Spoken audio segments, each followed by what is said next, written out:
Right guys, welcome to a new video. In this video I'm going to show you and help you how to fix a problem when your speaker on your iPhone does not work or works too quietly, not loud enough, or does not work at all. Okay, so it's a very simple issue and very simple fix to this issue. Okay, so thing number one, what you want to do is to simply turn up your volume, okay, just like this, or from the control center here.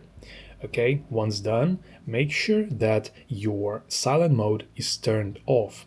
So as you can see on my phone, it's currently turned on. We want to switch it up. In case you have a newer iPhone model, you will not have a switch, but you will have a simple button located in this exact place of your iPhone.